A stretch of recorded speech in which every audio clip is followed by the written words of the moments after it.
Hello everyone, welcome to the channel Statistica hub. तो अभी देखो आईआईटी का पेपर गया, एडमिशन्स हो गए, आईएसआई का पेपर भी गया। अभी हमारे पास जो थर्ड पेपर आता है, मतलब कि बच्चे जनरली प्रिपेयर कर रहे होते हैं डीयू के लिए।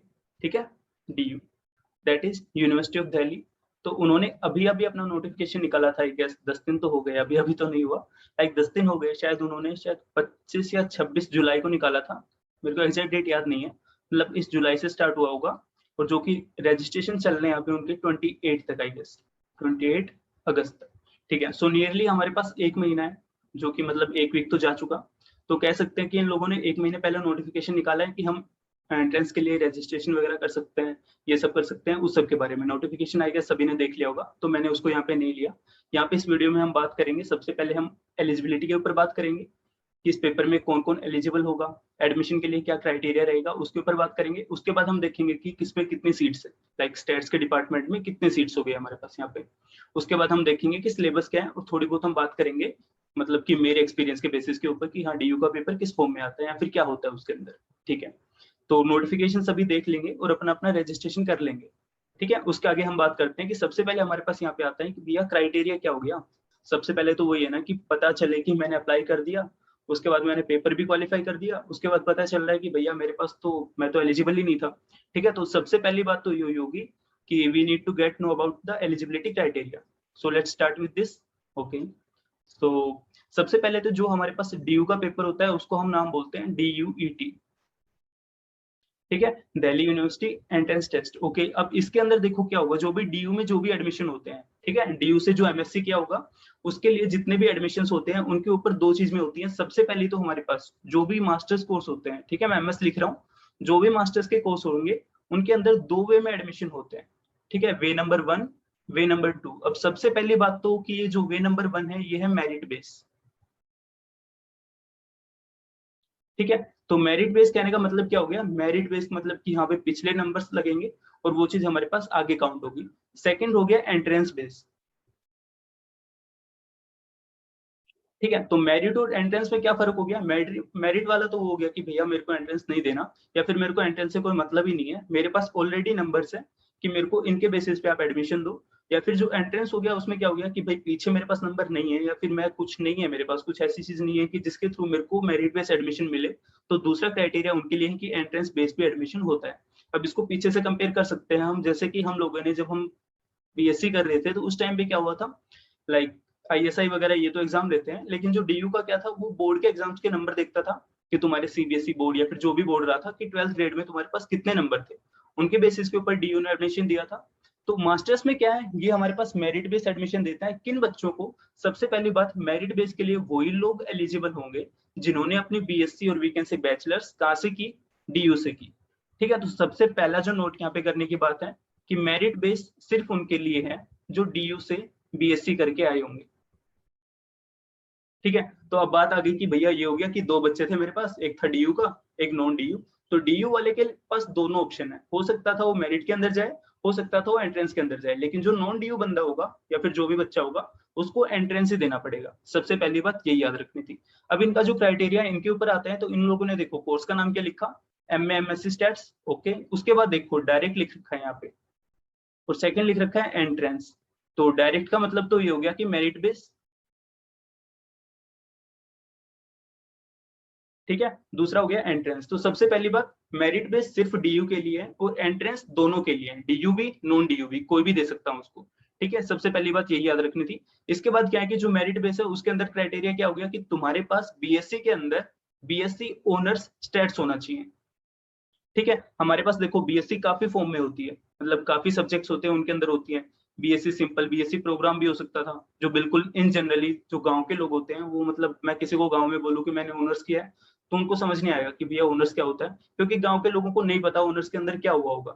ठीक है, तो वो बोलेंगे कि अच्छा बीएससी कर रखे हैं, वो उसको जनरल कर देते हैं कि हाँ सिंपल बीएससी, फिजिकल साइंस वाला बोल देते हैं उसको। ठीक है, बट थिंग इज ऑनर्स और उसमें डिफरेंस होता है, ये सभी को पता होगा, लाइक एमएससी में आ रहे हो तो सबको पता होगा। ठीक है, तो अब बीएससी के अंदर क्या हो गया, हमारे पास मैथ्स से भी होती है, ऑनर्स इन मैथ्स। ठीक है, और स्टैट्स। लेकिन इन लोगों ने मेरिट के अंदर सिर्फ जिस बच्चे ने बीएससी ऑनर्स इन स्टैट्स का रखा होगा वो ही एलिजिबल होगा। ठीक है, ये चीज याद रखनी है। अब उसके अंदर क्राइटेरिया क्या बोला इन्होंने कि बीएससी में तुम्हारे पास ग्रेड्स होने चाहिए 60% से ऊपर। ठीक है, अब बात करें कि 60% से ऊपर कहने का मतलब क्या हो गया यहाँ पे।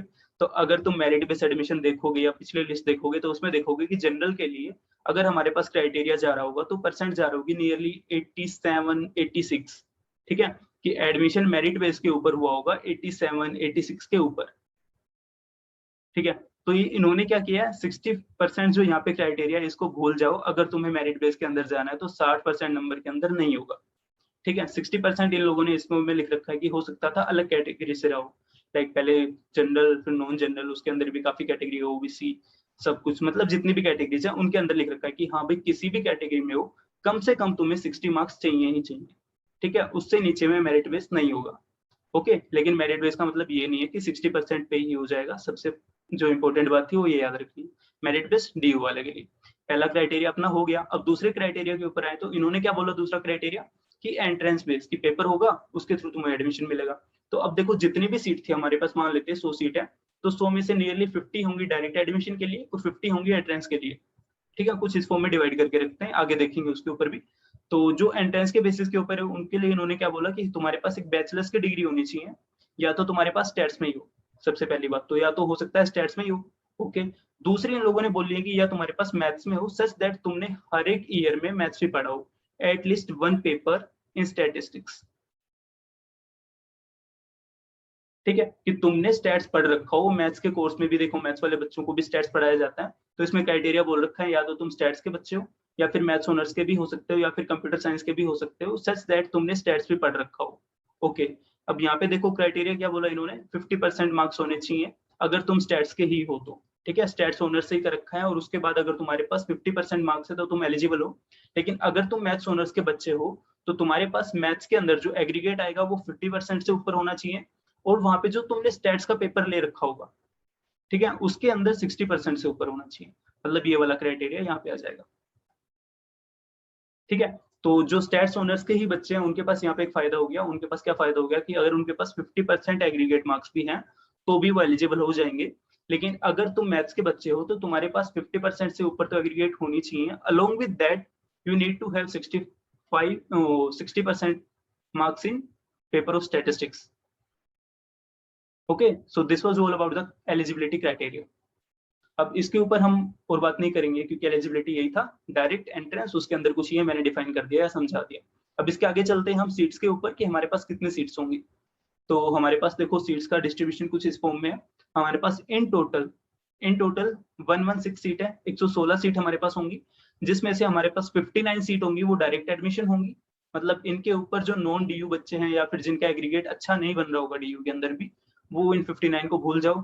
ठीक है, कि अगर तुम मतलब डायरेक्ट बेस या फिर एंट्रेंस बेस में ही जाना चाहते, मतलब डायरेक्ट वाले में नहीं जा सकते अगर तुम्हें ग्रेड अच्छे नहीं मिले तो, या फिर तुम ऑनर्स के बच्चे नहीं हो तो। ठीक है, इन दैट केस ये 59 सीट तुम्हारे किसी काम की नहीं।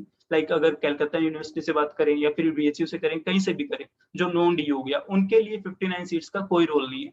उनके पास काम आएंगी 57 सीट्स। ठीक है, तो हम सिर्फ इनके ऊपर बात करेंगे, इनको भूल जाते हैं। ठीक है, ये तो उनको मिलनी है जो डीयू के अंदर ऑलरेडी है।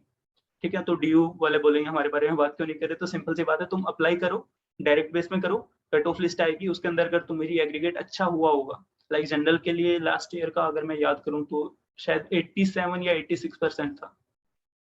ठीक है, कुछ इतना अगर तुम्हारा एग्रीगेट बन रहा होगा तो डायरेक्ट एडमिशन हो जाएगा।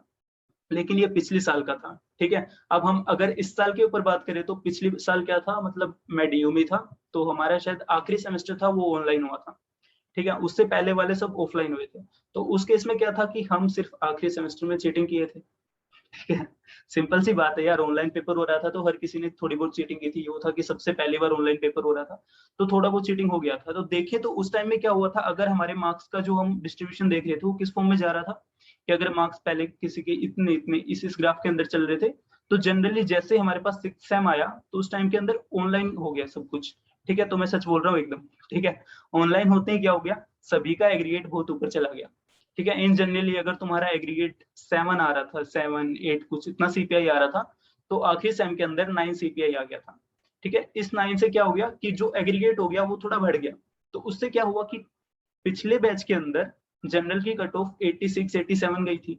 लेकिन इस बार अगर हम देखें जो हमारे जूनियर होंगे उनके पास क्या हो रहा होगा, उनके पास हो गया होगा कि 3 सेमेस्टर ऑनलाइन गए होंगे, ठीक है। तो चीटिंग वाला स्कोप अगर हम लेते हैं कि हाँ बच्चे चीटिंग भी करते हैं, ठीक है, करते हैं भाई, मना नहीं कर सकते इसको। तो अगर तुमने चीटिंग भी कर रखी होगी, जो हर सेमेस्टर में करते ही हैं बच्चे, लेकिन ऑनलाइन वाले में थोड़ा ज्यादा हो गया होगा, तो उस केस में क्या हुआ होगा, एग्रीगेट तुम्हारे काफी अच्छे आ गए होंगे। अगर तुमने पिछले सेम में देखा भी होगा तो कि सभी के हाँ 8.7 8.9 कुछ ऐसे ग्रेड्स आ रहे होंगे, ठीक है, 9 आ रहे होंगे, 9.5 आ रहे होंगे। तो अगर मैं उस चीज को लेके चलूं, ठीक है, वो एक अदर फैक्टर आ गया, तो उसको देखते हुए यहाँ पे मैं मान सकता हूँ कि 90+% के ऊपर ही एडमिशन होगा डायरेक्ट में, नहीं तो नहीं होगा, ठीक है, क्योंकि पिछली बार 86 पे था तो इस बार बढ़ेगा, सिंपल सी बात है, ठीक है। मतलब ये मतलब एक वो नहीं है कि हाँ मैंने बोल दिया कि जिसका 91 है उसका ही होगा, हो सकता है 89 भी चली जाए, ठीक है, लेकिन हाँ एक ऑब्जर्वेशन है कि 90 प्लस पे होएगा, उससे नीचे होने का थोड़ा चांस कम है, ठीक है। अब डिस्कस करते हैं हम एंट्रेंस के ऊपर। तो एंट्रेंस के ऊपर इन्होंने क्या बोला कि 57 सीट है, जिसके अंदर हमारे पास जनरल के ऊपर 23 है, एससी की 9 सीट है, एसटी के लिए 4 सीट है, ओबीसी के लिए 15 है, और ईडब्ल्यूएस के लिए 6 है, पीडब्ल्यूडी के लिए 3, और विडो के लिए, चाइल्ड और विडो ऑफ वॉर, ठीक है, उसके लिए 3, स्पोर्ट्स कोटा के अंदर 3 seat. Okay, so in general हमारे पास 57 सीट हो गई जिनके लिए हमें कॉम्पीट करना है, क्योंकि जो डायरेक्ट एडमिशन वाली होगी वो तो पहले से हो गई भैया, एग्जाम हो गए। जो डीयू में ही बीएससी किया था उसके लिए वो सीट फिक्स हो गई है, अगर उसके ग्रेड अच्छे हैं तो उसको मिल जाएगी, अच्छे नहीं है तो वो भी सेकंड ऑप्शन के ऊपर आएगा कि भैया एंट्रेंस देते हैं, ठीक है। तो ये सीट तो गई, हमें कॉम्पीट करना है इस 57 सीट के लिए। तो देख लो 57 सीट है जिसके लिए बहुत सारे बच्चे एग्जाम देंगे, ठीक है। तो ये हमारे पास सीट के बारे में कुछ हो गया। अब हम देखते हैं सिलेबस के ऊपर बात करें। तो सबसे पहले तो हम बात करते हैं कि इसका सिलेबस क्या है, उससे पहले हम बात करेंगे थोड़ी सी कि हाँ भी पेपर किस फॉर्म में आता है। तो जो डीयू का पेपर होता है वो जनरली 50 क्वेश्चंस का आता है, ठीक है, 50 क्वेश्चन आएंगे उसके अंदर, जिसके अंदर 10 क्वेश्चन होते हैं मैथ्स के और 40 क्वेश्चन होंगे स्टैट्स के, ठीक है। तो देखो पूरा सिलेबस तो तुम भी देख लोगे, एक बार मैं थोड़ा सा दिखा भी दूंगा, मतलब समझा भी दूंगा, लेकिन मैं बताऊंगा कि सिलेबस में मतलब कहाँ से क्या आता है, ठीक है। एक ऑब्जर्वेशन बताऊंगा, ये नहीं है कि मैं बोल रहा हूँ वही आएगा दोबारा सेम सेम बातें बोलता रहता हूँ मैं, कि मतलब हाँ एक ऑब्जर्वेशन है कि किस फॉर्म में क्वेश्चन आ सकते हैं। तो अब कोई बोलेगा कि यार मैं डीयू को कंपेयर करता हूँ जो जैम का पेपर हुआ था उससे, ठीक है, वो यार कर ले, ठीक है। दूसरा फ्रेंड आता है, तो पहला फ्रेंड बोल रहा था कि मैं डीयू को कंपेयर करता हूँ जैम से, अच्छा ठीक है, ओके। फिर दूसरा फ्रेंड आता है, वो कहता है मैं डीयू को कंपेयर करता हूँ आईएसआई से, तो मैं बोलूंगा अच्छा ठीक है। सो इसका मतलब क्या हो गया कि जैसे जैसे तुम मतलब डीयू से ऊपर वाली चीजों से कंपेयर कर रहे हो, ठीक है। देखो सबसे पहली बात तो कोई भी कॉलेज घटिया या बुरा या कुछ नहीं होता, ठीक है, सारे कॉलेज अच्छे होते हैं, डीयू हो आईएसआई सारे कॉलेज बहुत अच्छे हैं, प्रोफेसर भी बहुत अच्छे हैं हर जगह पे। मैं मतलब डीयू में पढ़ा हूँ, अभी आईआईटी में हूँ, तो हाँ हर जगह पे प्रोफेसर काफी अच्छे हैं, तुम कहीं पे भी जाओ। सो थिंग इज बस एक ये चीज होती है कि हर एक इंस्टीट्यूशन के लिए उनका जो पेपर पैटर्न होता है या फिर उसका लेवल होता है वो वहाँ के प्रोफेसर डिसाइड करते हैं, कि वो नहीं चाहते कि हाँ भाई जैसे आईएसआई के प्रोफेसर होंगे वो चाह रहे होंगे कि भाई तुम प्रॉपर सॉल्यूशन निकालो, ये जरूरी नहीं है, लेकिन वो चाहेंगे कि तुम्हें एक अंडरस्टैंडिंग होनी चाहिए, ठीक है, कि तुम क्वेश्चन को एक्सप्लेन कर पाओ कि हाँ भाई क्या पूछना चाह रहे थे उनको, क्योंकि सब्जेक्टिव पेपर भी आता है तो उसमें वो लिखवाते हैं कि हाँ तुमने किस वे में अप्रोच किया इसको, ठीक है। तो इन्हें सिमिलर फॉर्म हर यूनिवर्सिटी अलग फॉर्म में डिफाइन करती है। तो डीयू ने जो सिलेबस डिफाइन कर रखा है वो बहुत सारा है, जो तुम यहाँ पे देख रहे हो कि बहुत सारा सिलेबस है, अगर तुम इसको कंपेयर करोगे तो ये जैम से ज्यादा सिलेबस निकल के आएगा, ठीक है। जैम में कम सिलेबस था, लेकिन डीयू का सिलेबस जैम से ज्यादा है, सबसे पहली बात, ठीक है। अब कोई बात करे कि भैया मेरे से तो जैम ही नहीं निकला था, डीयू कैसे निकलेगा, सो थिंग इज डीयू निकल जाएगा, इजी है, ठीक है। कैसे अब बात करते हैं डीयू के ऊपर। तो यहाँ पे सबसे पहले देखो पूरा सिलेबस तो मैं बता ही दूंगा क्या क्या है, क्या क्या पढ़ना है, लेकिन वो तुम भी देख लोगे, लेकिन मैं बताता हूँ कि इन जनरल तुम्हें क्या पढ़ना होता है। तो देखो मैथ्स यहाँ पे दे रखी है इन लोगों ने 10, ठीक है, 10 क्वेश्चन होंगे जो मैथ से आ रहे होंगे, और यहाँ पे था कि हर क्वेश्चन 4 नंबर का है। सो इन जनरली पेपर होगा 200 मार्क्स का, ठीक है, 200 मार्क्स का तुम्हारा पेपर होगा, जिसमें से तुम्हारे पास 50 क्वेश्चन आएंगे, 10 क्वेश्चन मैथ्स के होंगे, 40 क्वेश्चन स्टैट्स के होंगे। अब मैथ्स के अंदर मैं बोलूंगा कि तुम्हें यहाँ पे जितना भी सिलेबस लिख रखा है, जितना भी यहाँ पे लिख रखा है उसमें से तुम्हें थोड़ा बहुत कैलकुलस पढ़ना होगा, ये वाली चीजें, कौन सी वाली चीजें, ये सब तुम पढ़ के आए होंगे, ये कर्व वगैरह वाली चीजें, ठीक है। कर्व ट्रेसिंग आई गेस ये भी किसी ने तो पढ़ा होगा, लेकिन curve tracing, volume and surface of revolution, मतलब ये भी पढ़े होंगे जितना मेरे को लग रहा है, लेकिन ये एक ऐसी चीज है जो मैं नहीं पढ़नी होगी, मतलब दिस थिंग इज न्यू। और इसके अलावा जितना भी सिलेबस बच गया, ठीक है, मैथ्स के अंदर, उसको तुम्हें पढ़ना ही नहीं, ठीक है। मतलब अब कोई बोलेगा भैया क्या बकवास कर रहे हो, सो सिंपल सी बात है, मतलब अगर तुम अपनी पिछली क्लासेस के ऊपर जाते हो कि हम बीएससी में हैं, सेकेंड ईयर में जाओ, फर्स्ट ईयर में जाओ, उससे थोड़ा और पीछे चले जाओ, तो तुम पहुंच गए 11th या 12th के अंदर। ठीक है, तो 11th 12th में तुमने जितना भी मैथ्स पढ़ा था, ठीक है, बट आई एम सेइंग कितना भी मैथ्स तुमने 11th और 12th में पढ़ा था, उसमें से जितने भी टॉपिक यहाँ पे लिख रखे हैं इस सिलेबस के अंदर, उस सिलेबस को 12th और 11th वाली बुक से पढ़ लो बहुत अच्छे से। ठीक है, बहुत ही ज्यादा अच्छे से ये पूरा सिलेबस कवर हो जाएगा। ठीक है, मतलब ये पूरा सिलेबस तुम्हें बहुत हैवी बुक से पढ़ने की नीड नहीं है कि हाँ ग्रेजुएशन लेवल की पढ़ ली या फिर कोई कॉम्पिटेटिव लेवल की पढ़ ली, नहीं, उतनी नीड नहीं है। 11th 12th का जो बेसिक मैथ्स था तुम्हारे पास, जो तुमने बोर्ड के लिए पढ़ा था, उसको दोबारा से रिवाइज अप करेंगे तो उससे पूरा मैथ्स कवर हो जाएगा। ठीक है, लाइक मैं पिछले साल की बात करूं तो यहाँ पे देखो एक सिलेबस के अंदर एक चीज नहीं लिख रखी, पी एंड सी। ठीक है, परमुटेशन एंड कॉम्बिनेशन यहाँ पे लिख नहीं रखा सिलेबस के अंदर, लेकिन उसको भी पढ़ना है। लाइक जब पिछले साल हमने पेपर दिया था तो उसके अंदर शायद एक क्वेश्चन आ रखा था 25cx equal to 25c something and कुछ कुछ, मतलब एक इक्वेशन दे रखी थी जहाँ पे हमें x को फाइंड आउट करना था। तो मतलब इसमें कुछ बहुत ज्यादा नहीं था, बस एक्सपेंशन करना था एनसीएक्स का। ठीक है, और वी कैन से एनसीआर का एक्सपेंशन करना था, वहां पे हमें आर को फाइंड आउट करना था, दो एक इक्वेशन थी वहां से इक्वेट करके। ठीक है, तो इसका मतलब ये बहुत कुछ नहीं पूछ रहा, बस ये चाह रहे हैं कि तुम्हें एक बेसिक ग्रिप होनी चाहिए कि चीजें तुम्हें समझ में आनी चाहिए, चीजें तुम्हें याद होनी चाहिए। ठीक है, उसके बाद मेरे को डिफरेंशियल इक्वेशन का भी क्वेश्चन याद है, वहां पे कुछ था कि तुम्हें बताना था कि क्या बताना था, मतलब कौन से ऑर्डर की डिफरेंशियल इक्वेशन है, शायद ये पूछ रखा था, होमोजीनियस वगैरह कुछ ऐसा पूछ रखा था, मतलब बहुत ही सिंपल था। ठीक है, जो हम 12th में पढ़ के आ रखे हैं। तो मैथ्स के लिए तुम्हें बहुत कुछ नहीं पढ़ना, सिलेबस ही सिंपल सा है, लेकिन तुम्हें इसको अपने 11 12th वाले ग्रेड से कंपेयर करना है और वहां के थ्रू पढ़ना है, तो चीजें समझ में आएंगी।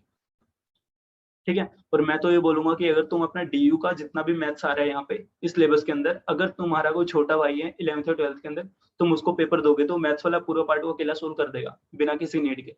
ठीक है, दैट मीन्स पेपर यहाँ पे बहुत टफ नहीं आने वाला है, बस चीजें याद रखनी पड़ेंगी तुम्हें कि कौन सा रूल कहाँ पे यूज होता था, किसका क्या मेथड होता था।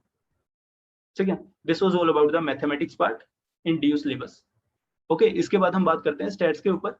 तो स्टैट्स के ऊपर भी अगर मैं हूं तो तुम्हें दो बुक फॉलो करनी है। देखो यहाँ पे सिलेबस बहुत सारा लिख रखा है, बहुत सारा। ठीक है, मैं इसके ऊपर नहीं जाऊंगा, पूरा डिस्कस नहीं करूंगा, बस हाँ सिलेबस तुम देख लेना, लेकिन मैं बुक बताऊंगा और कहाँ से कैसे क्या पढ़ना है उसके ऊपर बात करेंगे। तो अगर हम मैथ्स के ऊपर स्टैट्स के ऊपर जाते हैं तो यहाँ पे तुम्हारे पास दो बुक होंगी, FMS fundamental of mathematical stats by Gupta Kapoor Kapoor, और सेम ऑथर के थ्रू बुक है FAS fundamental of applied stats. ठीक है, तो एफएमएस और एफएएस ये दो बुक हमें फॉलो करनी है। इन बुक्स में क्या क्या पढ़ना है तुम्हें, जो भी सिलेबस के अंदर लिख रखा है वो सारी यूनिट रीड आउट करनी है, उनको समझना है, उनके सारे एग्जाम्पल देखने हैं। ठीक है, क्या बोल रहा हूँ, बैक एक्सरसाइज के ऊपर नहीं जाना, एग्जाम्पल्स देखने हैं, उनको समझना है, उनको सोल्व करके लिखना है। और यहाँ पे एक और अगर मैं चीज लिखना चाहूँ, स्टार करके लिख रहा हूँ कि इन दो बुक्स में इन यूनिट्स के अंडर जितने भी रिमार्क्स होंगे, ठीक है, कि हमारे पास सिलेबस में जो जो यूनिट डिफाइन कर रखी है उन यूनिट्स को तुम पढ़ने लगोगे बुक से, तो बुक में हमारे पास कुछ पॉइंट्स करके होते हैं रिमार्क्स, तुम्हें उन रिमार्क्स को याद रखना है। ठीक है, मतलब काफी काफी मतलब इतना बड़ा सिलेबस था, उसको मैंने इतना सा कर दिया, उसके बाद मैं उसको थोड़ा और कम कर रहा हूँ। इसका मतलब तुम्हें बहुत सारा नहीं पढ़ना, लेकिन हाँ बहुत सारा पढ़ के उसको याद रखना है। ठीक है, कि बुक में जितने भी रिमार्क्स हैं उनको याद कर लेंगे, सिंपल सिंपल क्वेश्चन आएंगे, इजीली सोल्व हो जाएंगे अगर तुम्हें रिमार्क्स याद है, बेसिक अंडरस्टैंडिंग है सब्जेक्ट की तो। ठीक है, अब अगर हम जैम के सिलेबस से कंपेयर करें तो इन जनरली देखा जाए तो जो बच्चा जैम दे रहा होता है वो डीयू का पेपर भी दे रहा होता है। अब जैम में सीट इतनी है नहीं कि सभी को मिले, तो हाँ डीयू के लिए अप्लाई करते हैं, तो थिंग इज तुमने आधे से ज्यादा सिलेबस तो पहले पढ़ रखा होगा, तो तुम्हें बहुत कुछ पढ़ने की नीड है नहीं। ठीक है, तो थोड़ा सा उसको रिवाइज करना है, रिमार्क्स वगैरह याद रखने हैं। उसके बाद हम ये सिलेबस तो पुराना ही है जो हमें पढ़ रखा था। अब डीयू में हम एक ये चीज नहीं पढ़, मतलब जैम में हम नहीं पढ़ते थे, लेकिन हाँ क्या बोलूं इसको, मतलब ये बोल सकते हैं कि कुछ बच्चे पढ़ते थे, कुछ नहीं पढ़ते थे। हम डिस्क्रिप्टिव स्टैट्स को छोड़ देते थे, इन जनरल छोड़ देते थे, क्योंकि सिलेबस में डिफाइन करके नहीं दे रखा था। लेकिन यहाँ पे हमें ये भी याद रखना है कि डिस्क्रिप्टिव स्टैट्स में कौन कौन से क्या होते हैं। ठीक है, तो ये सारी चीजें हमें याद रखनी है, स्क्यूनेस कुर्टोसिस क्या होती है, मोमेंट्स क्या होते हैं। ठीक है, एट्रीब्यूट्स वाला पार्ट है एफएमएस के अंदर, उसको भी पढ़ना है, उससे भी बहुत सिंपल क्वेश्चन आएगा, बहुत ही सिंपल। ठीक है, एसोसिएशन वगैरह देखने हैं, और कोरिलेशन रिग्रेशन देखना है, पियर्सन कोफिशिएंट देखना है, रिग्रेशन लाइन देखनी है, correlation okay okay, rank correlation okay, multi ठीक है। तो मतलब ये देखो आधा सिलेबस तुम पहले कर चुके हो, यहाँ पे भी डिस्क्रिप्टिव वालों में भी हमने रिग्रेशन एनालिसिस पढ़ा है पहले भी, कोरिलेशन वगैरह भी पढ़ा है, बेसिक चीजें भी पढ़े हैं, लेकिन एट्रीब्यूट वगैरह ये नहीं पढ़ी थी जैम के लिए, तो इसको पढ़ेंगे अभी से दोबारा से, मतलब यहाँ से छोटे से नोट्स बना लेंगे। डिस्क्रिप्टिव स्टैट्स को तुम क्या करो, 4 दिन में डिवाइड कर लो कि आज हमें यहाँ तक पढ़ना है, मतलब पूरे डिस्क्रिप्टिव स्टैट्स को एक दिन में मत रगड़ो, मतलब हिंट से एक दिन में मत याद करो या पढ़ो उसको, धीरे धीरे उसको डिवाइड करो। अगर इतना सिलेबस है 4 टुकड़े बनाओ, इसको याद करो लिखो, इसको याद करो लिखो, इसको याद करो लिखो, इसको याद करो लिखो, इन सबको फिर एक साथ याद करके लिख लो। ठीक है, धीरे धीरे होंगी ये चीजें, लगातार मतलब एक ही दिन में नहीं होती है। ओके, उसके बाद हम इन्फ्लुएंस के ऊपर बात करें तो ये भी पूरा जैम वाला सिलेबस है। अब यहाँ पे भी देखो इन्फ्लुएंस के अंदर भी बहुत टफ चीजें नहीं पूछेंगे, शायद पिछले साल उन्होंने एनपी लेमा पूछा था, एनपी लेमा पूछा था कि उसकी इक्वेशन क्या होती है, ये चीज पूछ रखी थी। तो सिंपल था कि तुम्हें चीजें याद होनी चाहिए, जितने भी हमारे पास प्रॉपर्टीज हैं वो सब याद रखनी है, जितने भी रूल्स हैं उन सबको याद रखना है। ठीक है, तो सोल्व करने के लिए बहुत सारा नहीं देते हैं, सिंपल सा पेपर देंगे, लेकिन तुम्हें चीजें बहुत सारी याद होनी चाहिए सो दैट तुमको उनको सीधा अप्लाई कर पाओ। ठीक है, ये हो गया इन्फ्लुएंस के ऊपर, इस पे भी कुछ नहीं है। रिमार्क्स में दोबारा से बोलूंगा कि रिमार्क्स को याद रखना है, ये भी हम पहले कर चुके हैं। यहाँ पे देखो नॉन पैरामेट्रिक टेस्ट है जो जैम के सिलेबस में नहीं थे लेकिन यहाँ पे है, तो इनको भी पढ़ना है कि कौन सा टेस्ट कब यूज होता है। ठीक है, बट आई एम सेइंग कि हमें पूरा टेस्ट नहीं करना, टेस्ट करके नहीं देखना कि हाँ भैया ये टेस्ट ऐसे हो रहा है, इसको हम इस फॉर्म में अप्लाई करेंगे, फिर इतना सोल्यूशन लेके आएंगे, ये करेंगे वो करेंगे, नहीं। वी नीड टू लर्न कि कौन सा टेस्ट कहाँ। तो आई वाज सेइंग कि हमें ना इन टेस्ट जो नॉन पैरामेट्रिक टेस्ट होंगे इनके अंदर बहुत कुछ नहीं पढ़ना कि किस फॉर्म में किसको कैसे सोल्व करेंगे, बस हमें याद होना चाहिए कि कौन सा रूल कब यूज होगा। ठीक है, कि रन टेस्ट कब यूज होगा, ओके, मैनविटी टेस्ट कब यूज होगा, ये सब चीजें हमें याद रखनी पड़ेंगी। ठीक है, कुछ ज्यादा नहीं करना है, सिंपल चीजें याद रखनी कि कौन सा टेस्ट कहाँ पे यूज होगा, किस फॉर्म में यूज होगा। ओके, ये था हमारे पास इन्फ्लुएंस के अंदर। अब इसके आगे अगर हम बात करें कि सर्वे आ गया, ठीक है। अब देखो ये जो टॉपिक है ये थोड़ा मतलब बच्चे बोरिंग समझते हैं इसको, लेकिन बोरिंग नहीं है अगर तुम पढ़ने लगोगे तो। हमारे पास टॉपिक आ गया sample survey and design of experiment. तो यहाँ पे भी बहुत ज्यादा नहीं पढ़ना, फिर से बोलूंगा मैं, रिमार्क्स याद रखने हैं, और जो भी यहाँ पे लिख रखा है सिलेबस के अंदर जो जो चीजें डिफाइन कर रखी है, देखो इस यूनिट के लिए स्पेशली बोल रहा हूँ, इस वाले यूनिट के लिए sample survey and design of experiment के लिए मैं स्पेशल बोल रहा हूँ कि हमें क्या पढ़ना पड़ेगा, सैम्पलिंग, नॉन सैम्पलिंग, एरर, इनकी डेफिनेशन पढ़नी होगी। ठीक है, simple random sampling, stratified random sampling, systematic random sampling, इन सब के बारे में जनरल आइडिया लेना पड़ेगा। समझ में आना चाहिए कि हाँ भैया ये कहाँ पे यूज हुई होगी, इसका मीनिंग क्या होता है। अगर मैं सिस्टमैटिक की बात करूँ तो कैसे यूज हुई, मतलब सिस्टमैटिक सैम्पलिंग किस फॉर्म में होती है, ठीक है, सिंपल रैंडम सैम्पलिंग कैसे होती है, इसके बारे में पता होना चाहिए। उसके बाद है रेशियो एंड रिग्रेशन एनालिसिस, तो इससे आई गेस पेपर में पूछते तो नहीं है लेकिन फिर भी यहाँ डिफाइन कर रखा है तो पढ़ लेना। ठीक है, पढ़ लेना बोल रहा हूँ, ये नहीं कह रहा छोड़ देना, बस ये है कि इन जनरली नहीं पूछा गया है जितना मेरे को याद अभी तक। ठीक है, तो सैंपल सर्वे के अंदर बहुत ज्यादा नहीं है, जितने भी हमारे पास सर्वे के मेथड होते हैं उन सबको याद रखना है, वो कैसे यूज होते हैं इनके ऊपर बात करनी है। ठीक है, और थोड़ा बहुत ये आ जाता है कि हाँ भाई सैंपल मीन, पॉपुलेशन मीन, इनके अंदर इंटर रिलेशन की हाँ ये इसको एस्टिमेट कर रहा होता है, विथ ये चीजें भी याद रखनी। ठीक है, इन्फ्लुएंस के अंदर भी तुम ये चीजें याद कर चुके होंगे वैसे तो। ओके, अब इसके आगे हम बात करते हैं डिजाइन ऑफ एक्सपेरिमेंट के ऊपर।